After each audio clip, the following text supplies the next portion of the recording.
Hello hi, मेरा नाम doctor Sandeep सराल है। आज हम बात करेंगे अल्सरेटिव कोलाइटिस के बारे में। बैक्टीरियल टॉक्सिन जब आपकी लार्ज इंटेस्टाइन की लूमेन में एंटर करता है तो ये इन्फ्लेमेशन को ट्रिगर करता है, जिस वजह से साइटोकाइन, साइटोटॉक्सिक सेल्स और न्यूट्रोफिल रिलीज होते हैं। ये आपके बैक्टीरिया को तो किल करते ही हैं, साथ साथ हेल्थी सेल टिश्यूज़ को भी डैमेज करते हैं।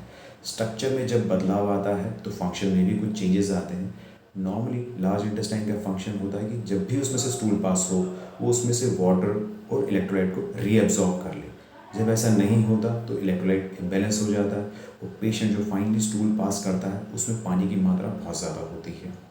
एपिथेलियल डैमेज की वजह से ब्लड आता है, म्यूकोसल लेयर के डैमेज की वजह से म्यूकस आता है। तो सिम्टम क्रिएट होता है ब्लडी डायरिया होना, म्यूकस होना, टेनिसमस होना। टेनिसमस मीन्स रेक्टल पेन, लेटरिन करते समय दर्द होता है और पेशेंट को अर्ज होती है बार बार स्टूल पास करने की। इसके अलावा एब्डोमिनल पेन होता है। लार्ज इंटेस्टाइन के आसपास जो नर्व्स होती हैं वो भी डैमेज हो जाती हैं इन्फ्लेमेशन की वजह से। और जब ये डैमेज हो जाती है तो लार्ज इंटेस्टाइन कॉन्ट्रैक्ट नहीं कर पाता, वो धीरे धीरे डायलेट होता है। जब डायलेट होता है तो जो वॉल्स हैं वो थिन हो जाती है, जिस वजह से बैक्टीरियल टॉक्सिन लार्ज इंटेस्टाइन से निकल के सिस्टमिक सर्कुलेशन में एंटर कर जाता है और वहाँ पे वो काफ़ी सारे ऑर्गन्स को अफेक्ट करता है, जैसे कि आइज़ हो गया, लीवर हो गया, ब्लड हो गया, बोन हो गया। उसके लगभग सिमिलर सिम्टम्स क्रिएट होते हैं मर्करी पॉइजनिंग में भी।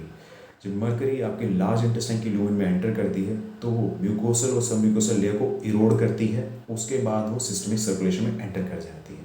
और लगभग वहाँ पे भी जो स्टार्टिंग में सिम्टम्स आते हैं वो हैं ब्लडी डायरिया होना, टेनिसमस और एब्डोमिनल पेन होना।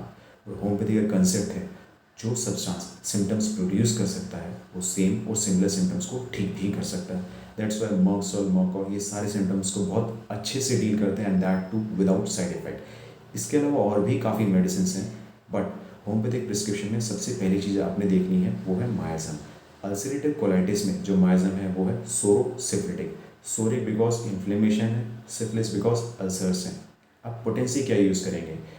डायरिया की वजह से डिहाइड्रेशन हो जाता है। ब्लडी डायरिया तो मीन्स ब्लीडिंग भी हो रही है, जिस वजह से वाइटलिटी कम होगी। अल्सर्स है मीन्स सेल्स और टिश्यूज़ का डैमेज है, तो पोटेंसी जो यूज़ करेंगे वो होनी चाहिए लो और आप फ्रीक्वेंटली रिपीट कर सकते हैं। इन्वेस्टिगेशन इसमें होगी, सीबीसी करवा सकते हैं, एब्डोमिनल एक्सरे करवा सकते हैं, स्टूल कल्चर करा सकते हैं, सिग्मोइडोस्कोपी, कोलोनोस्कोपी और बायोप्सी आप करवा सकते हैं। आई होप ये वीडियो आपको हेल्पफुल लगा हो। Anyways, thanks for listening to me patiently. Stay happy, stay healthy, bye bye.